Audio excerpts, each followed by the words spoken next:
Well, hey everyone, I am your host, Allie Gentry, and welcome back to the Vibrant Life Show. This show is all about exploring the purposes God has placed in our lives and the passions He's placed in our hearts to reach the community He's placed us in for such a time as this. So whether we're hearing stories of those living out their passions, helping you discover your purpose, asking hard questions, or leaning into cultural moments, the hope of this show is to remind us that the life that God has created us to live is an adventurous one, a meaningful one, a purposeful one. He has invited us to live the vibrant life. On today's episode, I am excited because guess what? Our own videographer and mastermind of the Vibrant Life Show is here with me, Matt Dennis. I don't know if I'd give me that much credit. Well, I give you credit because I couldn't do this without you. And I don't know if you guys listen on radio, podcasts, but we're also over on YouTube. And Matt makes all of that happen. We've got a new studio, which he's helped set up. Yeah, we had a good time. Good. Made some walls. Yeah, made some walls. We did. But Matt is a pastor. He's a speaker. He organizes a lot of things. He creates apps. I actually don't know all the things that you do, but I'm grateful that you do the things I need you to do. I don't know what all I do either. Matt, what do you do? Tell us a little about bit of everything. I mean, I've been in ministry now. August will be 14 years that we've been in ministry. Right now, the biggest part of my life is 3 young boys, 8, 5, and 2, football games and all the fun things. So that is fun. Just staying busy with that. Our church is a church plant, but we're moving into a new facility that we just had built. And so there's stress with that and fun things with that. Like this week. Yeah, in the next 2 weeks, hopefully we're in. So that's right exciting. in and then Easter. Yeah, and you've been doing this for a long time. I've known you a while. I've known your wife longer than that. And one thing that we talk about a lot, because we're around the same age and we've been in leadership positions, we've had to create things, we've trying to figure out how to do this. And that's what I would love for us to talk about today is a little bit how, one, when you find yourselves in places of leadership when you really aren't trained, or when you find your places in leadership where other people don't really want to hear what you have to offer as our age sometimes is a factor or experience or whatever that might be. So because that's something that you and I both worked through, we've started things we've experienced. Can you tell a little bit about your story of when you felt like you were quote unquote called? Because we talk about a lot on the Vibrant Life of what is God calling us to, and then how that shifted to where you are right now before jumping in. Yeah, for sure. For me, I started in leadership roles very young with adults. So I was on our church board. I was elected by our church to be on the board at 17, which was like super weird. Yeah, it was a weird thing. So I had to learn how to read finance reports and stuff as like a 17-year-old kid. That's incredible. And I got to speak into those things. And so, and then I started in ministry at 18 and was interning and stuff. So I was fresh out of high school. So I recognized early God had me in these places of leadership that I felt like I didn't belong. And I had to learn how to kind of navigate those in ways that was where those people could hear, right, what God was maybe telling me to share and hear my heart in those things, but also where I could receive that from them and help shape what we were doing, right? And so it was challenging to sometimes lead, like we call it a lot of times leading up, right, to those roles. So I started out in ministry in that way, shifted into, we're part of denomination, so I shifted into some district leadership as well. So now it's not just my church or just people that know me, but it's like district level, like other pastors, and I was very intimidated by that too. Like I've been in ministry for 2 years at that point, and then I'm in leadership over people that had been in ministry for 10 years, and I was like, why am I here? What am I doing in this space? What was that like? It was weird. Those people were full of grace, right? And they were ready just to hear a different perspective, and they didn't, for them, it wasn't anything that they were worried about or concerned about. But for me, I'm like, if you have an issue in ministry, I don't want to speak into that, right? Like, what am I going to offer to that? But they were super gracious with that, and it was great. And then even now, so this last year has shifted where some of the things that maybe I was frustrated with the first 10 years of ministry, where I was seeing kind of like I wanted God to show up in some spaces, especially in our denomination of raising up young leaders and giving them opportunity, not just to do the youth ministry thing or the kids ministry thing, but to actually do the ministry of what we were called to do and take on some leadership roles that had more value, right, and more weight. And I felt like a lot of us were ready for that, but we weren't given opportunity for that. And so I wanted to help kind of speak into that. So that's where my role has shifted the last year into speaking into that and how we raise up and train and equip and also send and encourage pastors. And so It's been a weird journey in that. And I know you've had a lot of weird journey within that whole thing as well. And we both are serving at churches that have known us for a really long time, right? With people. I joke a lot of times when I preach that I'm preaching to like my Sunday school teachers, which I felt like was weird the first few times. I'm like, you used to teach me this story and I'm going to teach you. But for you, how has that been? Because I know that's a whole other dynamic of trying to lead with family and dynamics of all that stuff too. Yeah. And the thing is too, is whether people are in church leadership, this is translating into, I know that both of us, that's just where we are, but this translates into businesses. It can translate into any setting where you have younger people coming in, or maybe you are the young person coming in, and learning how to pass the baton well and to train up people. I think that is crucial for us, especially as believers, to pour into generation that's behind us and learn from the generation in front of us. Now, for me, it's been interesting because I always say that God tricked me into ministry. This is not what I wanted to do. I wanted to be in New York. I wanted to be like businesswoman. I didn't know what I was going to be doing, but I just wanted the outfits. And then or traveling and I thought maybe I was called to be some type of missionary where I would go into other countries, and my degree's in global politics, so I wanted to go for other people in their own countries and fight for them against their own governments or that type of thing. And here I am not doing any of that. And it was just a shock because I had all these big dreams. And honestly, I wanted to be an astronaut until I was 18. And, some days I still really wish that would have happened. But God got me here. And I really feel like if he would have told me I would be doing this, I would have said, absolutely not. This is not my plan. This is not what I want to do. This is what my family does. And if anyone else is going to be chosen in my family, it should not be this child. Yet God often chooses those people to show, I think, his miraculous and his miracles through us, because I can say that it is his miracle in my life. And so it's been really interesting to learn how to understand your place in a sense of new, young, but also knowing that you have so much knowledge of the world right now and how to implement that in a system that's been around for a long time. Right. And also learning, I work with my dad. He's the lead pastor here at the church. And as I've grown and matured, I know that he's given me more space and more responsibility. So it's been an interesting, I don't know if everyone else is working with family, but it's an interesting thing, but it's also such a gift because you do know each other very well.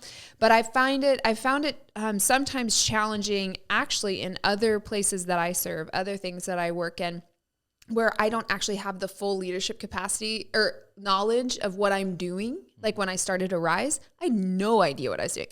Sometimes I really don't know what I'm doing still, but I had no one over me really anymore.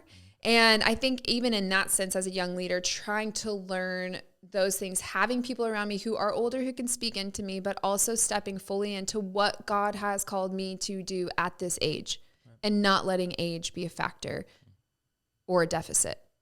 Yeah. And it's hard, I think, in those moments too, to know how to receive from generations above us, but also how to speak in ways that they can understand, right? Like, so part of my role now came out of voicing frustration over things that were taking place. Those frustrations had been voiced for years by all generations, they weren't new things, right? And so I could just say them again, but it probably wouldn't have been received well, wouldn't have been heard well, and probably wouldn't have changed anything, right? If we just keep continuing to just share the same things, but in our own ways, right? And some of the frustrations I was realizing I was sharing with like my lead pastor who's older as well. And so I'm sharing them with him and he's not understanding them fully, right? Like he gets pieces of it and I'm like, he's not really getting what I'm saying. And so it forced me to step back and say, okay, what is he hearing? And now how can I say it in a way that he's going to actually receive and understand? And getting into that practice, I think for me was really helpful to learn like, okay, I have to understand the pieces that they're actually hearing so that I can fill in the gap that they missed, right, as part of that. How do you do that? Well, I think part of that was I had to start bringing in the solution to those things too at the same time. Like I had to not just voice the problem, but also like start to give thoughts of, no, we can actually not just leave the things where they are, but we can actually start to fix them and speak into them. And so I think voicing some of the solution to help take some of that gap away, because then they were thinking of, oh, that solution solves this problem, right? Which they could see the problem, it was just in their own way. So that helped fill some of that gap into, because they could see, oh, that also does this. So it was really the same thing I was saying, but their problem to my solution was different. And so it helped with some of that. I think too, within that, I had to listen better. So even when I'm sharing my complaints, or I'm sharing frustrations, or I'm sharing those things, when those things are spoken back to me, or the answers are spoken back to me, I had to listen really clearly to what they were answering to know the gap, right? Like I have to know what they heard, or I can't speak better into it. And so early on in ministry, I'm a super competitive person. So my strengths, I'm strategic, adaptable, and competitive. Like those are top 3. So I'm going to figure out how to beat you. I'm going to be really good at it. And then I'm going to achieve it as 4th. So like I love to win, and I'm competitive. And so when I was early in ministry, I approached almost every conversation that way. I knew a solution, and it was going to be better than what we were doing, and I was going to prove it to you, right? And so I didn't listen well. And so there was a lot of times where, my way got maybe done in some of those spaces, but I didn't have a whole team around me supporting and like moving it forward together. I was trying to do it on my own, because I'm like, no, I know this. Okay, you didn't get it, so I'm just going to do it. Right. And so that gets exhausting after a while. And so I was recognizing, and my lead pastor helped me with that too, because I think our relationship was really helpful in that, because I'm like, okay, he's not really hearing me, so I got to figure out how to have him hear me better, so he's on my team, right? Like I have to listen and slow down. And so I think listening was a huge part of that. Right. How have you had to do that with your leadership above you, and speaking into those things? Well, your dad listens to your podcast. It's right, all those things. No, I'm kidding. I actually, speaking of my dad, one of the things that I know for a fact that he trained us up in is, if you have a problem, you need to bring a solution. And honestly, that has been I didn't even realize, now I use that so much in my own leadership and the different areas that I'm in charge of, where when people bring me a problem, I'm like, but where's the solution? Where's that option? Now, we don't have to use that solution. I didn't necessarily have to, and that always bothered me, for a while. I was like, but this is the problem. And he's like, where's a solution? And I was like, you think of the solution, you're in charge. Like, I'm here to show you what's missing. And he's like, no, but I want you to fill in the gap, or at least give me an option. What are we thinking through? What's the strategy behind that? And it was a hard practice for me personally, because I have an ability to see where things are missing. And some might call that a pessimist, but whatever. I think can be a gift in some ways of how things can improve. But I was not yet trained. And here I was thinking, I'm this young leader, I'm in charge of these things, and I'm just bringing a bunch of problems and, or seeing all the problems and just pointing them out. Instead of being part of the solution. And so I was trained to find those solutions. And again, I would really highly encourage people to, when you are in leadership positions, to set this up for people, but also let them know that the solution doesn't have to be the solution. Right. It just has to be a solution. So then it shows me personally, I think this was whenever it was in leadership, but also now that I'm leading, it shows me that not only do they just see the problem, but they want to help be a part of creating something new. And when I see that with other people being like, okay, now let's talk through our options and our solutions and the strategy behind it, it feels like a team. I feel like all of a sudden we're in it together. There's more strength behind it. Our ideas start going in different ways, and we actually can come up with creative solutions to complicated problems because we did it together, and we're kind of throwing spaghetti at the wall and seeing what sticks, but at least we're throwing it together in a sense. Yeah, I think what I can realize too is if I want people to value my opinion, I also have to value theirs, right? Like I can't just share the problems that I see and the solutions that I have and not expect that person also sees problems and has solutions as well. And so I think getting that out of our minds too, that even now that we're in roles where we are the top leader in certain things, right? I still don't want to get to the place where it's just my solution or my voice, right? And so both of us are that way, where we want the team, right? We want the vision and the vision of what God's called us to do is too big for us on our own, right? And so that's the beautiful thing about it. A lot of times, like I can't. If God's called me to something, I can't do it on my own. And so the reality is I have to value their opinion. I have to value their insight into that. And so a lot of times I think they're going to see from a different angle, from a different side. And I think that's why we want, I love having all the generations around the table. Like I don't want to get to the place where we're just like, oh no, that we should just do this better because our generation can do this. I'm not saying that either. Like I don't think that I want to get to a place of that either. Like I want people younger than me on the team as well. And I want people who are 10, 20, 30 years older than me on the team as well. Cause what they bring in those perspectives is so valuable, that I can't say it's not there. But what I think in a lot of leadership roles that I've been in, they've just accepted that things are what they are in certain areas. And I feel like God's put me in that space of like, no, I don't think that's why it has to stay. Why do we have to leave it that way? Why can't we actually talk about our ordination process? Why can't we talk about whatever this is that we can actually speak into those things and not have to leave them? Well, that's just how the way it's always been, has never been a good answer for me. And so challenging some of those things I think has been really helpful in giving them permission to speak into those spaces because they've wanted to, they just haven't known how. Right. And so I think giving just space to that and being the young kid that's like asking the question was frustrating at first. It's like, okay, yeah, he's just asking a question, so we'll talk about it. But in the end, it forced them to actually talk about things they hadn't talked about. And so I realized like, okay, it's a label I didn't want at first, but it's a label that's been super valuable in those conversations and as I've started in leadership. Yeah. Do you feel like we're millennials? Do you feel like our generation, younger, asks, like we feel like we have, how are you putting it? Whenever like, okay, it's just always been this way. And we're in here being like, do you feel like we have more creative space? Like, do you feel like it's a generational thing or that Xers did it? Or do you feel like this has always been a thing? I just think about the way that the world has changed in the last 20 years. I mean, when we were kids, you didn't have a cell phone. You had a pager if you were lucky. Like your parents did, right? You didn't. And so I think about like just the way technology has changed in the last 10 years. So I don't think my parents necessarily asked less questions than I did, but they didn't have easy ways to find solutions to questions. Like we can go on now and just punch in any question we have, right? I can figure out how to do video. So I was trained as a pastor, right? So I'm helping you with video and on all this stuff.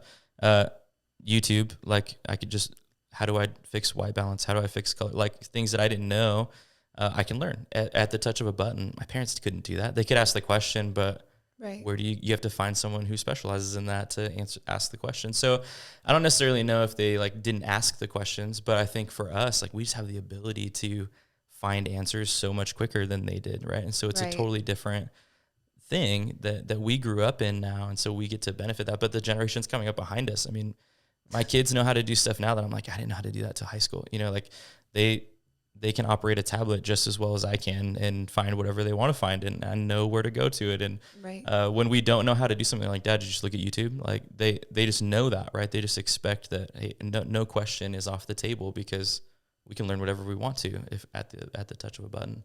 So I think that changes leadership too. That, but I think within this new season that we found ourselves in with COVID, so like my job transitioned in COVID and I went part-time at the church, part-time at our district level. But in that season, what was interesting was no one was an expert anymore. So you went to those outlets to ask questions and it was like, there isn't a clear cut solution answer to some of the questions that you're asking. And so now we get to sit around a table as a staff or as a team and say, man, what do we do? And there were some things in that were weirdly validating as a young leader. Like, it's like, oh, we have to engage online. Hey, we've been saying we needed to do that as a church for the last 10 years, you know, like, so some of that stuff was like, oh yeah, great. It's like, yeah, great. It's validating in a sense, but at the same time, it was like, oh man, I don't know where to turn for this. I have to actually look in my own leadership and say, okay, what do I actually do in this space? Right. And, I'm wondering too, cause we're in the same denomination. But when you look at political leaders, everything's like I feel like in some ways as a younger leader, people are trying to hold on to what they knew. For sure. So because that's stability in a very fast changing world. And I mean, look at our political leaders. They're all in their upper life range. I don't want to call them old, but they're old. They're older, okay. and they're just staying there and staying there and staying. I'm like, release it to the next generation. Like, we have solutions, we have different ideas, but then in some ways, I love that there's stability there in that generation as well, where they've seen it and they're like, we are standing here and we're going to do it. And I think finding that interesting balance. But I love that you were talking about having all generations around a table. That's something that I feel like I have had to learn to do within my own leadership, because even at Arise, I have people who are in their 70s, 80s, I have people in their 20s, and pretty much everywhere in between, because there's such different perspectives and time. Like, people that are older, that are retired, they have so much time to give to you, and they're like, they will show up. And then it's like younger people, like, you don't know if they're going to show up, but they will come up with the coolest things, and it's just interesting. And the reason why I'm such an advocate for, whenever in leadership, to have people of different generations. And I think in that, not only will you feel more like going back to this vibrant, full life that we want to live, you're going to have people speaking in, and whatever you put your hand to, whatever ministry, whatever business, whatever you're doing, you're going to have such different perspectives that can make something so beautiful and vibrant that it's absolutely necessary. But I don't always see it, but I do feel like I'm seeing it more. Yeah.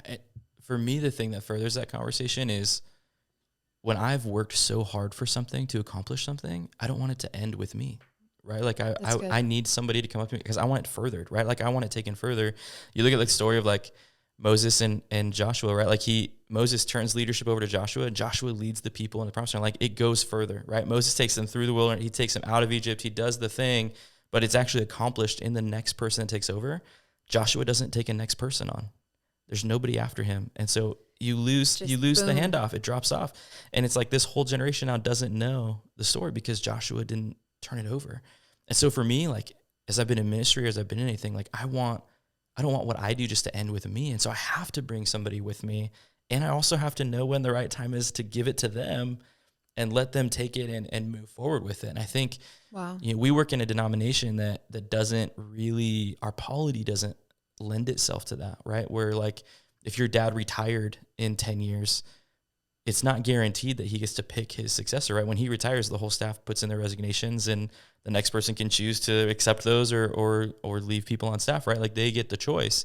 And so it's a weird space, because it's like, well, if the vision of this church is moving and it's in a healthy place and the church is moving forward, then I don't want just somebody to come into that space who doesn't know the vision, who hasn't been part of the struggle of that. I want someone who knows it and is going to further it and is behind it.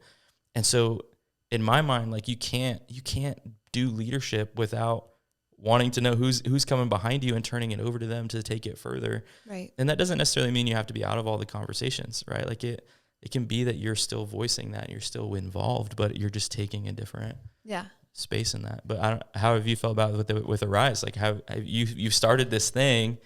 Like, I would assume you don't want it to just end with you. Yeah, exactly. Like, I do not want, if something, and I've said this to my leaders and to other people, if something ever happened to me, I don't want it just to stop just because I'm not there. Now, if it stops because the Lord's like, this needs to stop, that's one thing, or a church or a business. But I don't want it to stop just because I didn't put a plan in place or I made it all about me. And I think that's what we've been running into, where we have celebrity culture, we have all these other issues, and it becomes all about one person drawing people. And it's not about that. We aren't wired and we aren't made for that, honestly. And to be able to be a good leader, I think we have to realize that we don't want it to be just about us. Like, we get to be a part of it, but we get to set it up to where it can go beyond us. And I think that's actually the legacy that most of us want. But it's actually implementing it's a little bit harder. So, well, Matt, I am so grateful for this conversation. It was fun. Yeah. And we have a lot of leadership things, but like, what's one quickly like leadership tidbit that you hold on to when you're leading? I think for me, it's just been that I can't shy away from the voice that God gives me. So if God has given you a voice where he's given you ideas, he's given you the things, you have to share them. My only fear growing up was public speaking, and God asked me to be a pastor and preach and share my views. And so it was a really weird thing, but in that, God shows up, right? Because he's asked me to do it. And so it's different. And so I would just say use the voice God gave you and the space he's given you to do the thing. That's so good. Well, Matt, thanks for hanging out with me in our new studio today. How can people connect with you? I'm on Instagram, and my church site is turningleafchurch.com, and my email's there and all that stuff too. So, Matt Dennis. It's awesome. We'll link to it in the show notes. And just remember that every day is an invitation to live the vibrant life.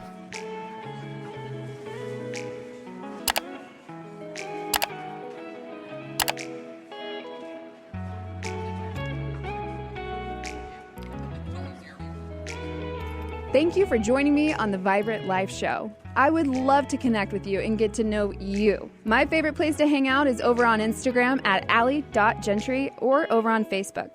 You can also go to my website, alliegentry.com. That's ALIGENTRY.com. Sign up for my newsletter to stay up to date and get links to the show on all platforms after we air, the show's YouTube channel, and really just all the things. I am so honored to get to hang out with you today. My heart is that you remember that each day is an invitation to live the vibrant life.